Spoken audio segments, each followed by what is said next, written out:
급전이 필요할 땐 이런 주제로 이어가겠습니다.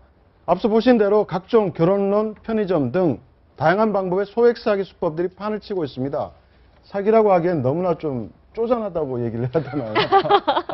치사하다. 근데 굉장히 확산되고 있어요. 예, 근데 이제 추모론 같은 거는 그러니까 많이들 한다기보다는 이게 성공 가능성이 있을 것 같긴 해요. 왜냐면 이제 그 인터넷에 글로 올라온 거 보면 뭐 학교에다가 뭐 세월호 추모 모금한다고 해서 그 돈통을 갖다 놨더니 사람들이 많이 뭐 돈을 넣어주더라. 뭐 이렇게 해가지고 뭐 갈취, 이제 사기죠. 사기라는 건 맞는데 글쎄 이제 결혼란 같은 건 저는 사실 약간 좀 의심스러운 게 이 청첩장을 사실 아무한테나 막 보내는 건 아니거든요. 친한 네. 사람한테 보내잖아요. 그럼 저한테 모르는 사람 청첩장 보내면 돈 줄 리는 없는 거고. 예. 그다음에 아는 사람한테 가짜 청첩장 보내가지고 내가 결혼식 한다고 사기칠 수도 없는 거고. 글쎄 이거 결혼론 같은 거는 조금 제가 성공 가능성이 얼마나 될까 약간 의심되긴 한데, 그런데 아까 나온 추모론이나 중고거래론, 도서관론 이런 거는요. 이게 사실은 피해자들이 많이 양산될 수도 있는 거죠. 편의점론 같은 것도 그렇고요. 저기 편의점 나오네요. 편의점 위장 취업하고 계산대 돈 거예요. 저거는 이제 사기가 아니라 저 자체가 그냥 바로 절도거든요. 이거 점원으로 취업해가지고 돈까지 나온다는 얘기잖아요. 참 기발한 네. 론이 많아요. 도서관론 같은 절판된 책을 빌려서 예. 고가에 팔고 도서관의 책값만 반환한다. 예, 무소유론이라고도 불린다고 합니다. 그 절판된 책 무소유를 팔아서. 예, 제가 저기 이제 사건 브리핑 할 때 보면 제일 많은 게 사기예요. 온갖 사기 사건을 제가 브리핑 다 했잖아요. 예. 그러니까 사실은 이게 우리나라의 아주 불신의 사회 때문에 그런지 몰라도 참 이게 좋은 통계는 아닌데 형사정책 통계 보면 우리나라에 유독 사기 사건이 많습니다. 네. 우리나라랑 일본이랑 형법 차이 거의 같거든요.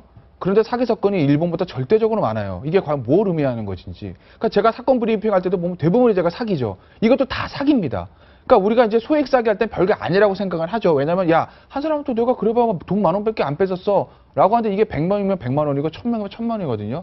이게 소액 다수를 하는 이런 사기들이 유행하고 있는데 이게 글쎄 이 불신의 사대에 살고 있어서 사기에 더 쉽게 넘어가는 게 아닌지 모르겠으나 왜 우리나라에 이렇게 사기가 많은지 우리 국민들 한 번쯤은 조금 생각을 해볼 때가 되지 않을까. 네, 네. 여러 가지 소액 사기 수법 중에서 저희가 지금 집중해서 볼 것은 중고 거래론을 네. 한번 보도록 하겠습니다. 이거는 갖고 있는 제품을 중고로 판매한다라는 글을 일단 올린 다음에 입금을 유도를 해서 입금된 돈으로 뭐 도박을 하거나 대출금을 갚는 행위를 말하는데요. 이렇게 보시는 것처럼 인터넷에 매뉴얼이 올라 있습니다. 보면 실물로 갖고 있는 물건을 일단 올리고요. 네. 상대방이 왜 물품을 안 보내주냐라고 항의하면 보내준다 라면서 계속 버틴다는 거죠.